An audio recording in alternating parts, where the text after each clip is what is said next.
તો લક્ષ્મીની ઉત્તમ ગતિ છે. એટલે શિશુપાલ નો લઈ જઈ હેગો અને ભગવાન કૃષ્ણના રૂક્ષ્મણીજી સાથે લગ્ન થયા. રૂક્ષ્મણીજી અને કૃષ્ણનું સંતાન પેલું સંતાન થયું અને નારદજીને આવવાનું મન થયું. નારદજીએ સમરાસુરને કાનમાં કીધું કે આ નારદજીનું કામ જ આવું છે. નારદજીએ કાનમાં જઈને સમરાસુરને કીધું કે મને ખબર તને કોણ મારવાનું છે, મને ખબર છે તને કોણ મારશે. સમરાસુર રાજી થઈ ગયો. નારદજી કે તને મરવાની વાત કરી, કેમ રાજી છે?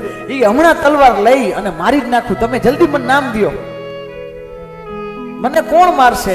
તો કે જો ઓલો રૂક્ષ્મણીજી દીકરો આવ્યો ને, કાનુડાનો દીકરો આવ્યો ને, એ જ તને મારશે.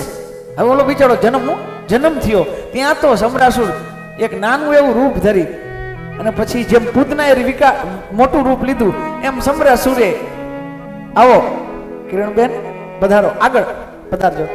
અમારા કિરણબેન ઠાકર અને ચંદ્રકાંતભાઈ, આ તો સાહેબ પાછા આવ્યા છે. વાહ, આ લક્ષ્મીનારાયણ ની વાત કરીને લક્ષ્મીનારાયણ આવે એટલે બહુ રાજીપો. આવો આગળ બેસો, અહીંયા ચંદ્રકાંતભાઈ આગળ આગળ. તો લક્ષ્મીની ગતિ છે એ નારાયણ તરફ હોય.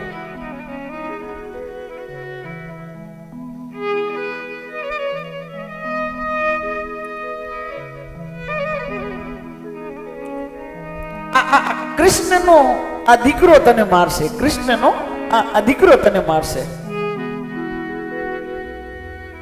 સમરાસુર લે છે અને તમને કહી દઉં, સમરાસુર એ દીકરાને લીએ અને પછી લઈ અને સમુદ્રમાં પધરાવે છે. સમુદ્રમાં એ પધરાવે અને એ પદ્યુમનજી, કૃષ્ણ અને રૂક્ષ્મણીજીનું પહેલું સંતાન પદ્યુમનજી, એને લઈ અને સમુદ્રમાં પધરાવે છે. સમુદ્રમાં એક માછલું ગળકી જાય છે. માછલું ગળકી જાય ને પછી એક શિકારીને, એટલે માછલા જે પકડતા હોય એને જે તે કહેવાય મને ખબર નથી, પણ માછલા પકડવા વાળા હોય એને હાથમાં આવે છે અને મોટું બધું માછલું આવે છે ને, એટલે વેપારીને તરત મન થયું કે આની ઉત્તમ કિંમત જે દે ને એને વેચવું છે. વેપારીઓની આવી ટેવ હોય. વેપારીને કોણ? વેપારી એટલે શું?